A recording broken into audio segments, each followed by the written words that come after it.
Operação Lava Jato, o governo da Suíça vai devolver os 57 milhões de reais que Paulo Roberto Costa, ex-diretor de abastecimento da Petrobras, mantém em contas no país europeu. É o maior valor a ser repatriado em casos de corrupção no Brasil, mas o dinheiro ainda não tem data para chegar. As autoridades suíças pediram ao governo brasileiro garantias de que o dinheiro ficaria com o Estado sem voltar às mãos de Paulo Roberto Costa. Há suspeitas de que o lobista Fernando Baiano e o ex-diretor de serviços da Petrobras, Renato Duque, também tenham enviado dinheiro para lá. Pedro Barusco, ex-gerente da estatal, que fez acordo de delação premiada, disse que vai devolver 252 milhões de reais que foram desviados e enviados para contas na Suíça. A devolução deve acontecer em até uma semana. Até agora, a Justiça brasileira já bloqueou mais de 100 milhões de reais dos investigados pela Operação Lava Jato. Durante sessão no Superior Tribunal de Justiça para julgar habeas corpus de alguns dos investigados presos, os ministros disseram estar chocados com o que chamaram de uma tremenda roubalheira.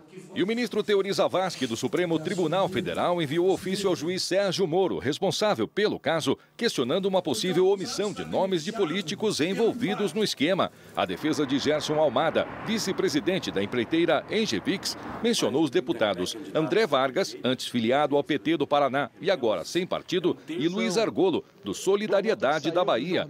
Quando há políticos sob suspeita, o julgamento passa imediatamente para o STF, o que ainda não aconteceu. Sérgio Moro se defendeu dizendo que o processo não envolve corrupção praticada por políticos, mas por agentes privados, e que se algum político recebeu o dinheiro desviado, é um outro crime, não os investigados por ele. E o Procurador-Geral da República, Rodrigo Janot, vai pedir ao STF nos próximos dias a abertura de inquérito para investigar deputados citados na Operação Lava Jato. José Álvaro Moisés, boa noite. Boa noite, Como é que a população vê essa questão? Bilhões foram desviados, está aí o fato, há desvio, 10, 20, sei lá quantos bilhões, e agora fica se discutindo se esse ou aquele foi citado. Querem fazer o quê? Tirar o processo da mão do juiz Sérgio Moro, é isso? Boa noite, William. Boa noite, telespectadores. Eu acho que tem uma tentativa nessa direção. Provavelmente a ação do juiz Sérgio Moro está incomodando muitos setores, muita gente, está sendo clara, está sendo dentro da lei, com todo o rigor necessário, e isso provavelmente está suscitando reações. Não é? Agora, você pergunta à população, eu acho que o que as pesquisas têm indicado é que toda vez que instituições como o Ministério Público, a Polícia Federal, a Justiça Federal operam, trabalham, são bem vistos, aplaudidos e melhora a avaliação que os cidadãos têm sobre o conjunto das instituições democráticas. Quer dizer, eu acho que uma coisa importante que nós estamos vivenciando, eu acho que, na verdade, William, o Sérgio Moro percebeu isso muito bem e diz nos documentos dele, nós estamos vivendo um momento histórico extraordinariamente importante.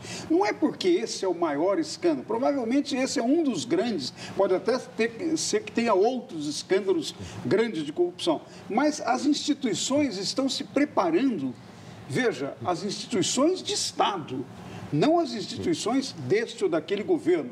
A Polícia Federal, o Ministério Público e a Justiça Federal foram progressivamente, como instituições de Estado, se fortalecendo para desempenhar esta ação que inicia um processo de correção.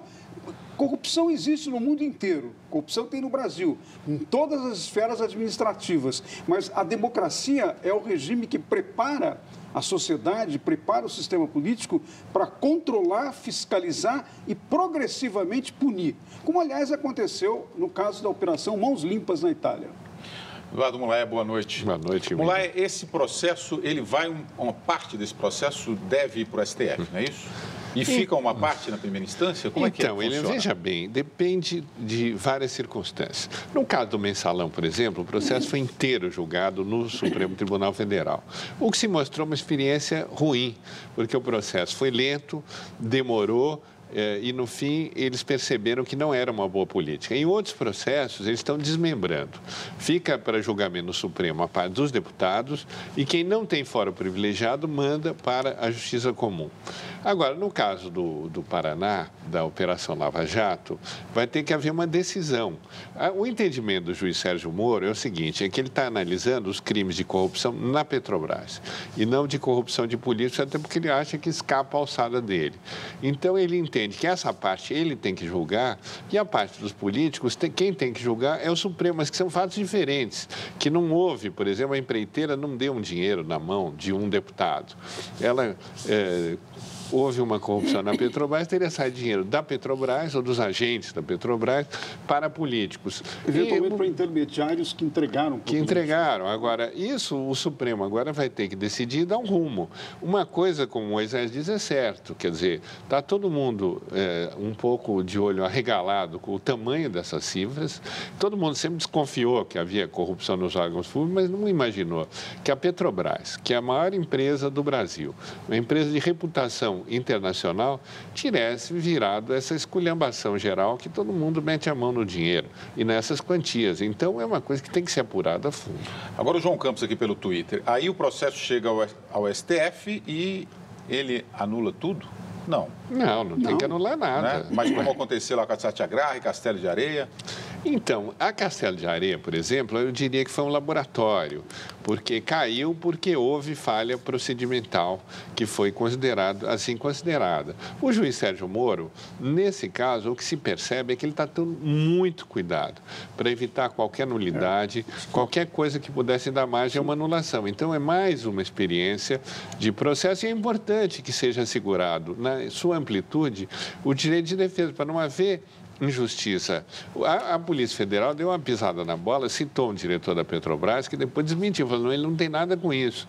Mas no dia seguinte ele tinha tido foto estampada na capa do jornal como ladrão.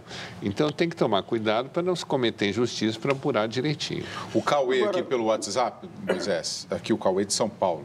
As punições, então, nesse caso da Petrobras, serão como as do Mensalão? Olha, depende de cada caso, porque como o Eduardo explicou, não é? Nos casos em que são funcionários da Petrobras e executivos das empresas, é uma situação. No caso de políticos, os políticos envolvidos, se o processo se desenvolver no Supremo Tribunal, vai ter uma outra lógica, um outro caminho. Agora, do ponto de vista da punição, sim, porque são crimes similares. Né? Então, desse ponto de vista, o que está estabelecido nas nossas leis vai ser essa punição. Eu queria, William, lembrar uma coisa para os telespectadores, que eu acho que é uma coisa importante desse caso. A reportagem mostrou de partida, não é, que a Suíça, os bancos suíços estão devolvendo 57 milhões. Isso. De uma pessoa só. De uma única pessoa, do Paulo Roberto Costa. E depois, a reportagem também mostrou que um dos ex-diretores da Petrobras, Pedro Barusco, está admitindo que vai devolver 252 milhões de um rombo que possivelmente, não é? Possivelmente ultrapassa 2, 3, 4 bilhões. Isso. Eu acho que é interessante que o telespectador pense, raciocine, o que isso representa em termos de retirar da possibilidade do Estado adotar políticas públicas. Quer dizer, vale a pena fazer uma comparação? Quanto custa o programa da Bolsa Família no Brasil, que supostamente atende mais de 30 milhões de pessoas? Com esse dinheiro, você dobraria a Bolsa Família. Então, eu acho que é importante nós termos essa clareza para entender como o fenômeno da corrupção não é apenas um problema de que beneficia privados, alguns se apropriam. É muito mais do que isso, porque tem um efeito extremamente negativo sobre as políticas públicas, retira recursos e, além disso, tem um efeito pior ainda, porque deslegitima a democracia. As pessoas ficam achando que não tem saída e daí vale qualquer coisa, mas não. As instituições brasileiras, Ministério Público, Justiça Federal, Polícia Federal, estão dando passos para mostrar que não, que nós temos capacidade de controlar. Agora, é importante o cuidado, porque os bancos, as autoridades já advertiram. Se o Brasil pisar na bola, eles vão parar de colaborar e devolver o dinheiro. Então, primeiro, esse dinheiro não pode voltar para nenhum dos envolvidos, tem que vir para o Estado. E segundo, não podem quebrar o sigilo das investigações feitas na Suíça, senão para a cooperação, que é fundamental. Olha aqui, Maria Madalena Ume aqui pelo Twitter. Mas houve vazamento. Isso vai ficar sem punição? Houve vazamento?